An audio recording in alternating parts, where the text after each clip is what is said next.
Hello friends, welcome to அகத்தியாவின் சமையல். இன்றைக்கி கொத்தமல்லி தொக்கு எப்படி ஈஸியாக செய்கிறதுன்னு பார்க்கலாம். வாங்க வீடியோக்குள்ளார போகலாம்.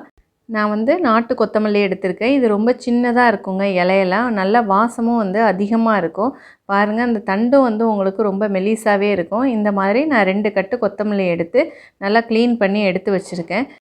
நான் வேரை மட்டும் கட் பண்ணிவிட்டு அப்படியே தண்டோடு சேர்த்துருக்கேன். இதே தண்டு உங்களுக்கு பெருசாக இருந்தது அப்படின்னா நீங்கள் கொஞ்சம் குறைச்சிட்டு சேர்த்துக்கலாம். ஏன்னா நம்ம அரைக்கும் போது ரொம்ப நார் நாராக தெரியும். நல்லா 2 தடவை இதை அலசி எடுத்துக்கோங்க. இப்போ ஒரு மிக்ஸி ஜாரில் நம்ம எடுத்து வச்சுருக்க மல்லி இலையில் பாதி ஆட் பண்ணிவிட்டு, காரத்துக்கு ஒரு கட்டுக்கு 3 மிளகா வீதம் நான் 6 மிளகா போட்டிருக்கேங்க. அது உங்களுக்கு கரெக்டாக இருக்கும். அடுத்து ஒரு கோலி குண்டு அளவு புளி. இதை நீங்கள் அப்படியும் போடலாம், இல்லை தண்ணியில் கரைச்சி கூட போடலாங்க. தொக்குக்கு தேவையான அளவு உப்பு ஆட் பண்ணிவிட்டு ஃபஸ்ட்டு ஒரு தடவை இதை நல்லா அரைச்சி எடுத்துக்கோங்க. அதுக்கப்புறமா நம்ம தண்ணி ஊற்றி மீதி இருக்க மல்லியும் சேர்த்து நல்லா நைஸாக இந்த மாதிரி அரைச்சி எடுத்துகிட்டு நம்ம தாளிக்க வேண்டியதாங்க. ஒரு கடாய் வச்சுக்கோங்க. அதில் 5 டேபிள் ஸ்பூன் அளவுக்கு நான் எண்ணெய் ஆட் பண்ணியிருக்கேன். எண்ணெய் நல்லா காஞ்சதும் 1/2 டீஸ்பூன் கடுகு தாளிச்சிக்கோங்க. இதுக்கு நான் உளுந்து தாளிக்கலை. அடுத்து 1/4 டீஸ்பூன் அளவுக்கு பெருங்காயத்தூள் ஆட் பண்ணிக்கலாம். நல்லா பெருங்காயம் பொரிஞ்சதுக்கப்புறமா நம்ம அரைச்சி வச்சுருக்க இந்த கொத்தமல்லி விழுதை ஆட் பண்ண வேண்டியதாங்க. நல்லா நைஸாக அரைச்சிக்கோங்க, இல்லைனா உங்களுக்கு திப்பி திப்பியாக தெரியும். அரைக்கும் போதே தண்ணி சேர்த்து நல்லா நைஸாக அரைச்சிக்கோங்க. இப்போ கொஞ்சமாக நான் தண்ணி ஆட் பண்ணியிருக்கேன்.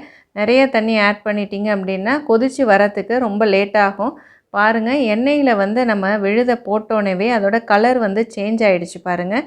நீங்கள் எண்ணெய் கொஞ்சம் அதிகமாக ஊற்றுற மாதிரி தாங்க இருக்கும். ஏன்னா நம்ம இதில் வதங்கி நல்லா திரண்டு வரணும் உங்களுக்கு இந்த தொக்கு.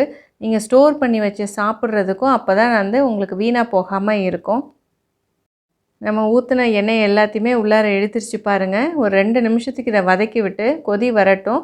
நம்ம எடுத்து வச்சுருக்க வெல்லத்தை ஆட் பண்ணிக்கலாங்க. நான் 1 டீஸ்பூன் அளவுக்கு வெல்லம் ஆட் பண்ணுறேன்.